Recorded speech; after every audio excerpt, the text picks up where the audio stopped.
Thank you all for this evening and for the opportunity you just gave me to pay homage to the great Valentin Yves Mudimbe.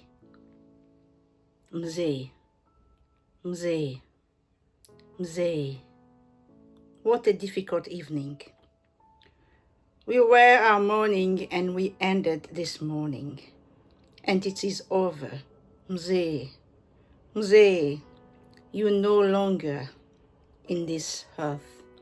You no longer remind to future generation what it means to live in dignity. Valentin Yves Mudimbe. How did you end up with us? How did you give us the strength that we need to survive? Valentin Mudimbe, may your soul in heaven rest eternally in peace. What can I say about Valentin Mudimbe? What can I say about this great thinker, the philosopher, that spent his whole life reminding everyone about the dignity of the African people? At a time when debate on decolonizing knowledge are gaining ground, Mudimbe passing invite us to revisit the work of a thinker who since 1980 paved the way for a radical critique of imposed categories. He wanted to help rebuild intellectual framework which imagine and define Africa on its own terms, not through the label or categories imposed by colonial power. He was the most influential African thinker of the 20th century. His impact did not come from activism or from careful sustained intellectual work.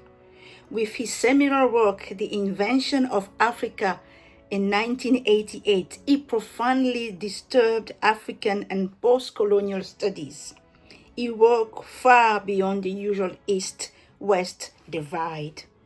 That is why we survive.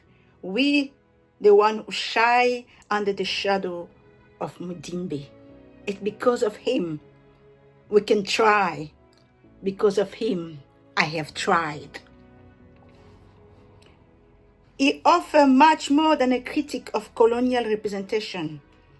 He examined the colonial library. He referred to the vast collection of religious, anthropological, and administrative texts that for centuries framed Africa as an object to be studied, dominated, and saved. Mudimbe was always careful not to accept ideas just because they were passed down. Instead, he was always looking for the new way to think freely and independently. Mudimbe was never satisfied with existing structures. He aimed to build something new from the ground up. From him, liberating Africa required a rebuilding of knowledge system.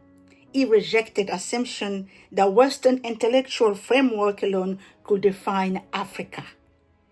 He also warned against existential temptation, the trap of creating a new conceptual prison in the name of authenticity.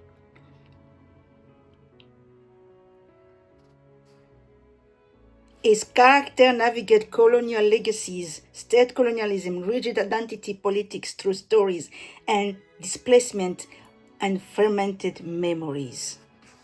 That is the legacy of the men we tonight are celebrating. Thank you, Mzee. Aksanti Mzee.